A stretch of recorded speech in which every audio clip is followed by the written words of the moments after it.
Hello વિદ્યાર્થી મિત્રો, online ક્લાસમાં આપ સૌનું હાર્દિક સ્વાગત છે. આજે આપણે વાત કરવાના છીએ ધોરણ 10 વિજ્ઞાન અને ટેકનોલોજી, જેની અંદર ટોટલ 16 પ્રકરણ છે આપેલા છે. તો આ ટોટલ 16 પ્રકરણમાંથી કેટલા ભાગની અંદર વિજ્ઞાનને વિભાજિત કરેલું છે એની સૌપ્રથમ આપણે વાત કરીશું. એની અંદર સૌપ્રથમ જે ચેપ્ટર આપેલા છે, પહેલાં જે 5 ચેપ્ટર છે એમાંથી પ્રકરણ નંબર પહેલું જે છે રાસાયણિક પ્રક્રિયાઓ અને સમીકરણો, એના પછીનું જે ચેપ્ટર છે એની અંદર છે એસિડ, બેઝ અને ક્ષાર. ત્રીજું ચેપ્ટર છે ધાતુઓ અને અધાતુઓ. ચોથું ચેપ્ટર છે કાર્બન અને તેના સંયોજનો. અને પ્રકરણ 5 છે તત્વોનું આવર્તી વર્ગીકરણ. તો વિદ્યાર્થી મિત્રો, આ જે 5 ચેપ્ટર આપેલા છે એ 5 ચેપ્ટર છે એ રાસાયણિક વિજ્ઞાન અથવા તો રસાયણશાસ્ત્ર એટલે કે કેમિસ્ટ્રીના ચેપ્ટર છે, બરાબર. એના પછીના જે ચેપ્ટર છે પ્રકરણ નંબર 6, 7, 8 અને 9 એટલે કે જૈવિક ક્રિયાઓ, નિયંત્રણ અને સંકલન, સજીવો કેવી રીતે પ્રજનન કરે છે, અને પ્રકરણ નંબર 9 છે આનુવંશિકતા અને ઉદ્વિકાસ. તો આ ચારે જે ચેપ્ટર આપેલા છે એ ચારે ચેપ્ટર બાયોલોજી પોર્શન એટલે કે જીવ વિજ્ઞાનના પાઠ છે, બરાબર. એના પછી વાત કરીએ તો પ્રકરણ નંબર 10, 11, 12 અને 13 આ જે 4 ચેપ્ટર છે એટલે કે પ્રકાશ અને પરાવર્તન અને વક્રીભવન, માનવ આંખ અને રંગબેરંગી દુનિયા, વિદ્યુત અને વિદ્યુત પ્રવાહની ચુંબકીય અસરો. આ 4 જે ચેપ્ટર છે એ ચારે ચેપ્ટર છે ભૌતિકશાસ્ત્ર એટલે કે ફિઝિક્સના ચેપ્ટર આપેલા છે. લાસ્ટમાં જે 14, 15 અને 16 ચેપ્ટર છે ઉર્જાના સ્ત્રોતો, આપણું પર્યાવરણ અને નૈસર્ગિક સ્ત્રોતોનું ટકાઉ પ્રબંધન. આ જે 3 ચેપ્ટર આપેલા છે એ 3 ચેપ્ટર પર્યાવરણ વિષયના આપેલા છે એટલે કે એને આપણે જીવ વિજ્ઞાનની સાથે જોડી દઈશું, બરાબર. તો આ રીતે ટોટલ 3 ભાગની અંદર આખું વિજ્ઞાન છે એને ડિવાઈડ કરેલું છે: રસાયણશાસ્ત્ર, ભૌતિકશાસ્ત્ર અને જીવ વિજ્ઞાન, બરાબર.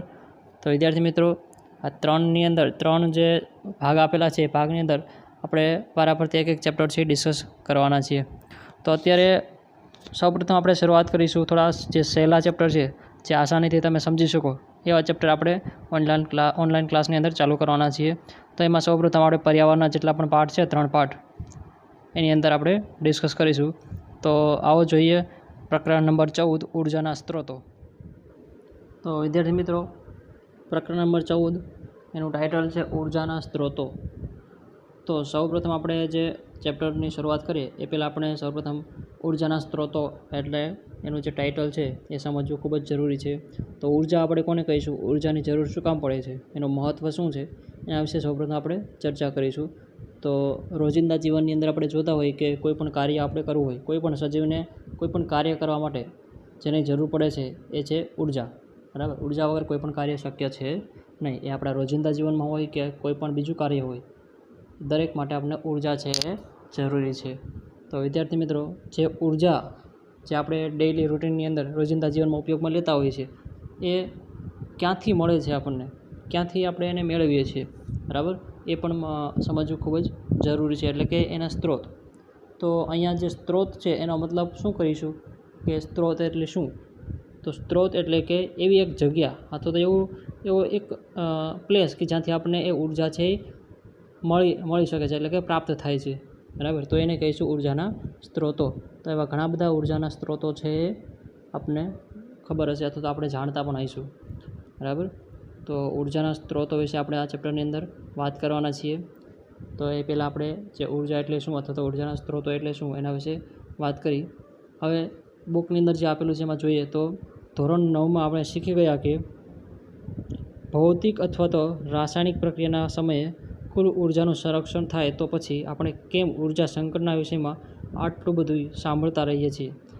એવું કહેવા માગે છે કે આ ઉર્જા છે એ આપણે ભૌતિક અથવા તો રાસાયણિક પ્રક્રિયા કોઈ પણ રોજિંદા જીવનની અંદર કોઈ પણ પ્રક્રિયા કરીએ છીએ, બરાબર. તો દરેક વખતે એવું શું કામ કહેવામાં આવે છે કે ઉર્જાનું સંરક્ષણ એ ખૂબ જ જરૂરી છે અથવા તો ઉર્જાને આપણે બચાવવી જોઈએ, આવું શું કામ કહેવામાં આવે છે? જો કે અહીંયા એવું પણ કીધું છે કે ઉર્જાના નિયમ પ્રમાણે જો ઉર્જાને ના તો ઉત્પન્ન કરી શકાય ના તો નષ્ટ કરી શકાય. મતલબ કે ઉર્જા ક્યારેય બનતી પણ નથી, એને આપણે ઉત્પન્ન પણ નથી કરી શકતા કે એ ક્યારેય એનો નાશ પણ નથી થતો. છતાં પણ આપણે આવું શું કામ કહીએ છીએ અથવા તો આવું શું કામ બધા કહેતા હોય છે કે ઉર્જા છે એને આપણે બચાવવી જોઈએ. જો એ ઉત્પન્ન પણ નથી થવાની કે એનો નાશ પણ નથી થવાનો તો આપણે શું કામ એને અમર્યાદિત સ્વરૂપમાં એનો ઉપયોગ નથી કરી શકતા. બરાબર, આ પોઈન્ટ આપણે સમજવાનો છે અહીંયા. તો વિદ્યાર્થી મિત્રો, આપણે ક્યારેય પણ ઉર્જાને બનાવી નથી શકતા કે પછી એનો ક્યારેય નાશ પણ નથી થતો. તો બનાવતા નથી, પરંતુ આપણે એનું રૂપાંતર કરીએ છીએ. કુદરતની અંદર જે કંઈ કુદરતી સ્ત્રોતો છે, જે ઉર્જાના સ્ત્રોતો છે, એ ઉર્જાના સ્ત્રોતોની અંદર આપણે એને એક સ્વરૂપમાંથી બીજા સ્વરૂપમાં રૂપાંતર કરીએ છીએ. એક ઉદાહરણ તરીકે આપણે લઈએ તો જે સૂર્ય ઉર્જા છે, એ સૂર્ય ઉર્જા એ બનતી એ આપણા એ પૃથ્વી ઉપર કન્ટિન્યુઅસ આવે જ છે, બરાબર.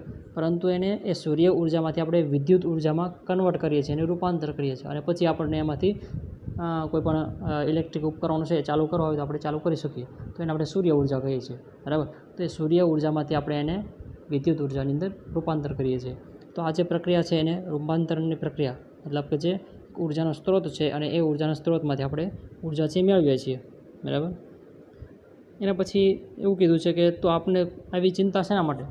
તો આવી પ્રકારની કોઈ પણ ચિંતા હોવી જોઈએ નહીં. આપણે ઉર્જાના સાધનોની ચિંતા કર્યા વિના અમર્યાદિત ક્રિયા કરવા માટે સક્ષમ હોવા જોઈએ.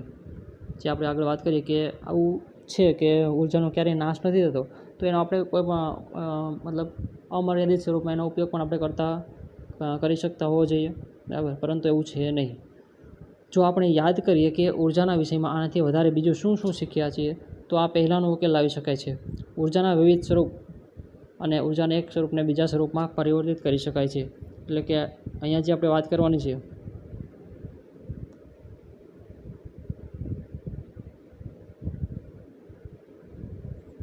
ઉર્જાના સ્વરૂપમાંથી, તો કે ઘણા બધા સ્વરૂપની અંદર ઉર્જા સમાયેલી છે. એટલે કે ઉર્જાના વિવિધ સ્વરૂપ છે અને ઉર્જાનો એક સ્વરૂપને બીજા સ્વરૂપમાં પરાવર્તિત કરી શકાય છે.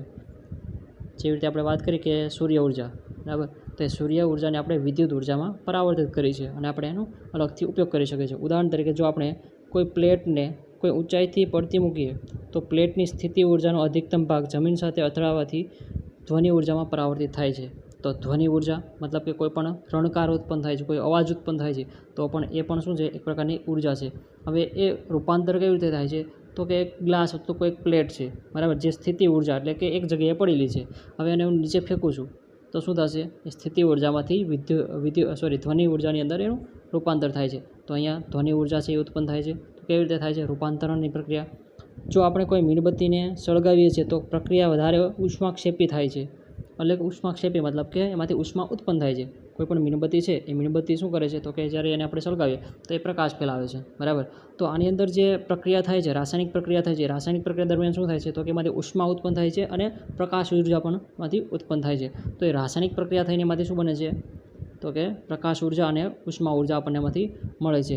આ પ્રકારે સળગવાથી મીણની રાસાયણિક ઉર્જા, ઉષ્મા ઉર્જા તથા પ્રકાશ ઉર્જામાં પરાવર્તિત થઈ જાય છે. તો વિદ્યાર્થી મિત્રો, અહીંયા જે એક ઉદાહરણ આપેલું છે મીણબત્તીનું, એની અંદર પણ શું થાય છે? તો કે એ ઉર્જા ઓલરેડી રહેલી છે. જ્યારે આપણે ઉર્જા બનાવતા નથી, શું કરીએ છીએ? હંમેશા એનું રૂપાંતરણ કરીએ છીએ. તો એક ઉર્જા જે સ્વરૂપની અંદર છે એમાંથી આપણે શું કરીએ છીએ? એને બીજા સ્વરૂપમાં રૂપાંતર કરીએ છીએ અને આ રીતે આપણે ઉર્જાનો છે ઉપયોગ કરતા હોય છે. તો શરૂઆતની અંદર જે અહીંયા કીધેલું છે કે જો કે ઉર્જાને ના તો ઉત્પન્ન કરી શકાય, ના તો નષ્ટ કરી શકાય. આવું શું કામ કીધું છે? તો કે ઉર્જા છે આ પૃથ્વી ઉપર ઓલરેડી રહેલી છે. આપણે શું કરીએ છીએ? ઓલરેડી એને એક સ્વરૂપમાંથી બીજા સ્વરૂપની અંદર આપણે આપણી જરૂરિયાત પ્રમાણે એને રૂપાંતર કરીએ છીએ, બરાબર. આગળ વાત કરીએ તો શું કહે છે? તો કે કોઈપણ ભૌતિક અથવા તો રાસાયણિક પ્રક્રિયા દરમિયાન કુલ ઉર્જા અચળ રહેતી હોય છે. પરંતુ જો આપણે સળગતી મીણબત્તી પર ફરીથી વિચાર કરીએ તો શું આપણે કોઈપણ પ્રક્રિયામાં ઉત્પન્ન બંને ઉષ્મા અને પ્રકાશને બીજા ઉત્પાદનો સાથે સાંકળીને મીણના રૂપમાં રાસાયણિક ઉર્જાને ફરીવાર પ્રાપ્ત કરી શકીએ? એવું કહેવા માગે છે કે જે આપણે રાસાયણિક ઉર્જા દરમિયાન આપણે જે ઉષ્મા ઉર્જા અથવા તો જે પ્રકાશ ઉર્જા મળી છે, હવે પાછી એ ઉર્જામાંથી આપણે એનું રૂપાંતર પાછું મીણની અંદર કરી શકશું? આવું પૂછે છે. તો શું કીધું છે? બંને જે પ્રક્રિયા છે એમાં ઉષ્મા અને પ્રકાશને બીજા ઉત્પાદનોની સાથે સાંકળીને મીણના રૂપમાં રાસાયણિક ઉર્જાને ફરીવાર પ્રાપ્ત કરી શકીએ.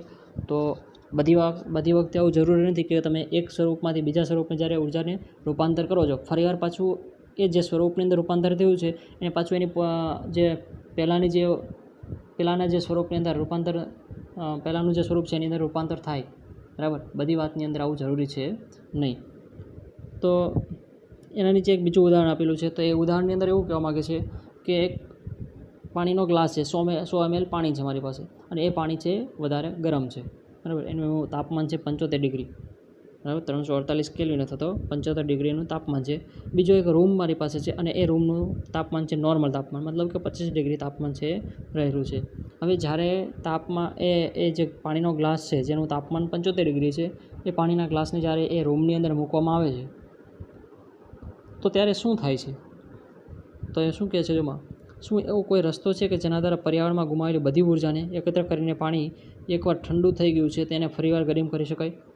તો એ શું કહેવા માગે છે, પાણીને આપણે એક રૂમની અંદર મૂકીએ છીએ, તો હવે શું થશે, 1 કલાક પછી તમે જોશો તો એ રૂમનું ટેમ્પરેચર નોર્મલ છે, એટલા માટે ગરમ પાણી છે શું થઈ જશે, ધીમે ધીમે ઠંડુ પડી જશે, મતલબ કે એ રૂમના ટેમ્પરેચરની અંદર એ આવી જશે.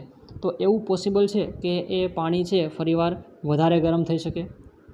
તો એ પોસિબલ ક્યારે બને, તો કે જ્યારે આપણે એ રૂમનું ટેમ્પરેચર છે એ વધારીએ, બરાબર. એની સામે એવો એક સ્ત્રોત હોવો જોઈએ, આપણે એને ઉષ્મા આપીએ છીએ તો એ પાછું એ પાણી છે ગરમ થઈ શકે, બરાબર. તો આ એક સ્વરૂપમાંથી બીજા સ્વરૂપની અંદર રૂપાંતર કરવા માટે પણ આપણને શેની જરૂર પડે છે, કોઈ એક ઉર્જા સ્ત્રોતની જરૂર પડે છે. તો અહીંયા તમને જે ઉર્જા ઉષ્માક્ષેપક અને ઉષ્મા શોષક પ્રક્રિયા આપી છે, એ ઉષ્માના 2 પ્રકાર છે, ઉષ્મા શોષક પ્રક્રિયા અને ઉષ્માક્ષેપક પ્રક્રિયા. ઉષ્માક્ષેપક પ્રક્રિયાનો મતલબ થાય છે રાસાયણિક પ્રક્રિયાને અંતે ઉષ્મા છે ઉત્પન્ન થાય છે, ગરમી ઉત્પન્ન થાય છે, તો એને આપણે ઉષ્માક્ષેપક પ્રક્રિયા કહીશું. પરંતુ ઘણીવાર એવું બને કે એ પ્રક્રિયા કરાવવા માટે તમારે એને ગરમી અથવા તો ઉષ્મા છે આપવી પડતી હોય છે, તો એવી જે પ્રક્રિયા છે એને કહીશું ઉષ્મા શોષક પ્રક્રિયા. તો વિદ્યાર્થી મિત્રો, આગળ આપણે વાત કરીશું આવા એક ઉદાહરણ વિશે વિચાર કરતાં આપણે જોઈ શકીએ કે ઉપયોગમાં લઈ શકાય તેવી ઉર્જા આસપાસના વાતાવરણમાં પ્રમાણમાં ઓછી ઉપયોગી ઉર્જાના રૂપમાં વિખેરણ પામે છે. એટલે કે આપણી આસપાસ જે કંઈ ઉર્જાઓ છે, હવે એમાંથી અમુક ઉર્જાઓ એવી હશે કે જે આપણા વધારે ઉપયોગમાં આવતી હોય છે, અમુક ઉર્જાઓ છે એવી છે જે આપણા ઓછા ઉપયોગની અંદર આવતી હોય, બરાબર. તો એ બધી જ ઉર્જા વિશે આપણે અહીંયા વાત કરવાના છીએ. હવે એવી પણ ઉર્જા છે તેનો પુનઃ ઉપયોગ, હવે જે કુદરતી ઉર્જા એવી પણ છે જેનો આપણે પુનઃ ઉપયોગ કરી શકીએ છીએ, ઘણી ઉર્જા એવી છે જેનો આપણે પુનઃ ઉપયોગ કરી શકતા નથી. પુનઃ મતલબ કે ફરીવાર ઉપયોગ કરવો, બરાબર. તો વિદ્યાર્થી મિત્રો, એ કઈ ઉર્જા છે એવી, અથવા તો એ ઉર્જાના સ્ત્રોત કયા છે જેમાંથી આપણે એનો પુનઃ ઉપયોગ કરી શકીએ કે નહીં, એ પણ આપણે આગળ ચર્ચા છે કરવાના છીએ. તો આ તે પ્રસ્તાવના જેની આપણે અગાઉ અત્યારે વાત કરી છે. તો આવો જ એક નવો ટૉપિક છે, ઉર્જાના ઉત્તમ સ્ત્રોત કયા છે. તો જેટલા પણ ઉર્જાના સ્ત્રોતો છે એ બધા જની અંદર એમાંથી સૌથી મહત્ત્વનો અથવા તો સૌથી ઉત્તમ સ્ત્રોત કયો છે જેમાંથી આપણને ઉર્જા છે એ મળી રહે. તો એની અંદર વાત કરીએ તો ઉર્જાના ઉત્તમ સ્ત્રોત તરીકે કોને ગણવો જોઈએ, હવે એક પ્રશ્ન પૂછે છે. તો આપણા રોજિંદા જીવનમાં કાર્ય કરવા માટે ઉર્જાના વિવિધ સ્ત્રોતોનો ઉપયોગ કરીએ છીએ. એમાં ઉદાહરણ તરીકે આપ્યું છે, ટ્રેનને ચલાવવા માટે આપણે ડીઝલનો ઉપયોગ કરીએ છીએ, રસ્તા પરની સ્ટ્રીટ લાઇટ પ્રકાશિત કરવા માટે વિદ્યુતનો ઉપયોગ કરીએ છીએ, અથવા તો સાયકલ લઈને શાળાએ જવા માટે સ્નાયુમાં રહેલી પેશીય ઉર્જાનો ઉપયોગ કરીએ છીએ. મતલબ કે સ્નાયુ ઉર્જાનો આપણે ઉપયોગ કરીએ છીએ. તો જેટલા પણ અલગ અલગ કાર્યો છે એ દરેક કાર્ય કરવા માટે અલગ અલગ ઉર્જા છે એ જરૂરી છે, અથવા તો અલગ અલગ ઉર્જાના સ્ત્રોતની છે એ જરૂર પડે છે. તો વિદ્યાર્થી મિત્રો, અહીંયા તમને નીચે એક પ્રવૃત્તિ આપેલી છે 14.1, એની અંદર એવું જ કંઈક કહેવા માગે છે કે સવારે ઉઠીને તમે શાળાએ પહોંચો છો ત્યાં સુધી ઉપયોગમાં લીધેલ ઉર્જાના 4 સ્વરૂપની યાદી બનાવો. શું કીધું છે, તમે ઘરેથી શાળા સુધી પહોંચો છો ત્યાં સુધી તમે કઈ પ્રક્રિયાઓ કરી છે, તો કઈ ઉર્જા છે એ ઉપયોગમાં લીધેલી છે એની એક યાદી બનાવવાની કીધી છે. તો એની અંદર આપણે સૌપ્રથમ આપણે વાત કરીએ તો સવારે ઉઠીને કીધું છે, બરાબર. તો તમે ઉઠો છો, પછી તમારું જે રોજિંદુ જે કાર્ય છે, બ્રશ કરવું, જમવું, બરાબર. તો એના માટે આપણે શું કરીએ છીએ, તો કે એના માટે પણ આપણે ઉર્જાની જરૂર પડે છે, બરાબર. એના પછી તમે સ્કૂલેથી આવો છો, બરાબર, અથવા તો ચાલો છો થોડા, તો એની અંદર સ્નાયુ ઉર્જાની જરૂર પડે છે. કોઈ એક વ્હીકલની અંદર, કોઈ એક બસની અંદર તમે આવો છો, તો એ બસની અંદર શેની જરૂર પડે છે, તો કે કોઈ પેટ્રોલ અથવા તો ડીઝલની જરૂર પડે છે. તો એની અંદર પણ ઉર્જા છે એ વપરાય છે, મતલબ કે એની અંદર પણ રાસાયણિક ઉર્જા અથવા તો વિદ્યુત ઉર્જાનો ઉપયોગ થતો હશે, બરાબર. એના પછી તમે તડકાની અંદર છો, તો તડકાની અંદર વિટામિન ડી જે આપણને ઉર્જા એમાંથી જે મળે છે, બરાબર, એ પણ એ કન્સિડર કરી શકાય. તો આવી જે અલગ અલગ ઉર્જા છે એ આપણે ઉપયોગમાં છે લેતા હોય છે. આ વિવિધ પ્રકારની ઉર્જા આપણે ક્યાંથી મેળવીએ છીએ, તો જેટલા પ્રકારની અલગ અલગ ઉર્જાઓ છે એ ઉર્જાઓ આપણને ક્યાંથી મળે છે, શું આપણે તેને ઉર્જાના સ્ત્રોત કહી શકીએ, કેમ અથવા કેમ નહીં? તો કે હા, કહી શકીએ. શું કામ કહી શકીએ, તો કે આપણને એમાંથી ઉર્જા છે એ મળે છે એટલા માટે. આગળ વાત કરીએ શારીરિક કાર્યો કરવા માટે પેશીય ઉર્જા. તમને જે પેશીય ઉર્જા આપેલું છે, પેશીય ઉર્જા એટલે કે સ્નાયુ ઉર્જા. જુદા જુદા ઉપકરણોને ચલાવવા માટે વિદ્યુત ઉર્જા, તો કે જે ઇલેક્ટ્રિક ઉપકરણો છે બરાબર, એને ચલાવવા માટે આપણે વિદ્યુત ઉર્જાની જરૂર પડે છે. ઉદાહરણ તરીકે લઈએ તો મારે ફ્રીજ ચાલુ કરવું છે, તો ફ્રીજ ચાલુ કરવા માટે મારે વિદ્યુતની જરૂર પડશે. પંખો ચાલુ કરવો છે તો પંખો ચાલુ કરવા માટે પણ મારે વિદ્યુતની જરૂર પડશે. રસોઈ બનાવવા અથવા વાહનો ચલાવવા રાસાયણિક ઉર્જા. આ દરેક ઉર્જાનો કોઈને કોઈ ઉર્જા સ્ત્રોતમાંથી પ્રાપ્ત થાય છે. તો કે રસોઈ બનાવી છે તો રસોઈ માટે પણ મારે કોઈક ઉર્જાની જરૂર પડશે, ઉષ્મા ઉર્જાની. તો એ ઉષ્મા ઉર્જા ક્યાંથી મળે છે એના માટે પણ એનો એક સ્ત્રોતની જરૂર પડશે. વાહનો ચલાવવા માટે રાસાયણિક ઉર્જાની જરૂર પડશે. તો આવા દરેક જે ઉપયોગ છે આપણા, દરેક જે આપણે અલગ અલગ કાર્યો રોજિંદા જીવનમાં કરતા હોઈએ છીએ એ બધા માટે આપણે અલગ અલગ ઉર્જાના સ્ત્રોતોની છે જરૂર પડતી હોય છે. હવે એ જરૂરી સ્ત્રોતોની પસંદગી કેવી રીતે કરી શકાય, શેના આધારે, કયા એવા પરિબળો છે, કયા એવા માપદંડો છે જેના આધારે તમે એક ઉત્તમ સ્ત્રોત છે એ પસંદ કરી શકો. તો એની વાત કરીએ તો એની અંદર એક તમને એક પ્રવૃત્તિ બીજી આપેલી છે, એ પ્રવૃત્તિ જોઈએ. રસોઈ બનાવવા માટે બળતણની પસંદગી કરવા આપણી પાસે રહેલી વિવિધ વિકલ્પો પર વિચાર કરો. તો કે કોઈ બળતણને સારા બળતણની શ્રેણીમાં મૂકવાનો પ્રયત્ન કરતી વખતે તમે કયા માપદંડોનો વિચાર કરશો. તો એ અલગ અલગ ચાર કન્ડિશન તમને આપેલી છે. શું તમારી પસંદગી જુદી હોત જો તમે, હવે આમાંથી તમારી પસંદગી કેવી છે એ તમે કઈ જગ્યાએ રહ્યો છો બરાબર, અથવા તો તમારી જે સિચ્યુએશન છે એના ઉપર પણ આધાર રાખતી હોય છે. તો એની અંદર છે પહેલાં જંગલમાં જીવન જીવતા હોત તો, જો તમે જંગલની અંદર રહેતા હોત તો તમે એવા કયા ઉર્જાના સ્ત્રોતનો ઉપયોગ કરે. તો માની લો કે મારે રસોઈ બનાવવી છે, હું જંગલમાં રહું છું બરાબર, તો હું શેનો ઉપયોગ કરીશ, લાકડાનો. શું કામ, તો કે ત્યાં ગેસ હશે નહીં. તો એ જે સિચ્યુએશન છે એ સિચ્યુએશનના આધારે પણ તમારે કોઈપણ ઉર્જાના સ્ત્રોતની પસંદગી છે એ કરવી પડશે. બીજું એ પછી કોઈ દૂર પર્વતીય ગામ કે નાના ટાપુ પર જીવન જીવતા હોય તો શું કરવું પડશે. તો પણ ત્યાંથી જે કંઈ વસ્તુ અવેલેબલ હશે, માની લો કે બળતણ અવેલેબલ છે તો બળતણનો ઉપયોગ કરીશું, અથવા તો કોઈ બીજા એવા ઉપકરણો, બીજા ઉર્જાના સ્ત્રોત હશે તો એનો પણ ઉપયોગ કરીશ. નવી દિલ્હીમાં જીવન જીવતા હોત તો, જો નવી દિલ્હી એટલે કોઈ એક એવું સારું એવું સિટી આપેલું છે બરાબર, તો સિટીની અંદર જે લોકો જીવન જીવતા હોય છે એના માટે એને ક્યાંય લાકડું અથવા તો એ બળતણ માટે ક્યાંય બહાર વાડીમાં જવું નથી પડતું. એને ગેસ છે એ અવેલેબલ છે, LPG gas, liquid petroleum gas, જે અત્યારે દરેક મોટા સિટીમાં અથવા તો ગામડામાં પણ અવેલેબલ છે. તો એ એક ઉર્જાનો સ્ત્રોત છે જેની આપણે પસંદગી કરીએ છીએ. 5 સદીઓ પહેલાં જીવન જીવતા હોત તો, 5 સદીઓ પહેલાં મતલબ કે આથી 500 વર્ષ પહેલાં જો તમારું જીવન હોત તો તમે એ રસોઈ બનાવવા માટે અથવા તો કોઈ ઉષ્મા છે ઉત્પન્ન કરવા માટે શેનો ઉપયોગ કરે, તો કે તમારે ઓબ્વિયસ એક લાકડાનો ઉપયોગ કરવો પડે, કારણ કે ત્યારે આ જે એલપીજી ગેસ છે હતો નહીં બરાબર. તો આવી જે સિચ્યુએશન છે આપેલી છે એ સિચ્યુએશનના આધારે પણ તમારે ઉર્જાના સ્ત્રોતની પસંદગી છે એ કરવી પડતી હોય છે. એના પછી વાત કરીએ તો કે ઉપરની બંને પ્રવૃત્તિઓ કર્યા પછી આપણને એટલી જાણકારી મળી કે કેટલા કાર્યો કરવા માટે કોઈ ખાસ ઉર્જા સ્ત્રોત અથવા તો બળતણની પસંદગી અને અનેક પરિબળો પર આધાર રાખે છે. તો આ જે ઉર્જાની પસંદગી કરવાની છે એ પણ અલગ અલગ પરિબળો પર આધાર છે એ રાખતી હોય છે બરાબર. તો એ કયા પરિબળ છે આપણે અહીંયા જોઈ લઈએ. સૌપ્રથમ એની અંદર કીધું છે તે દહન પ્રક્રિયામાં કેટલી ઉષ્મા મુક્ત કરે છે.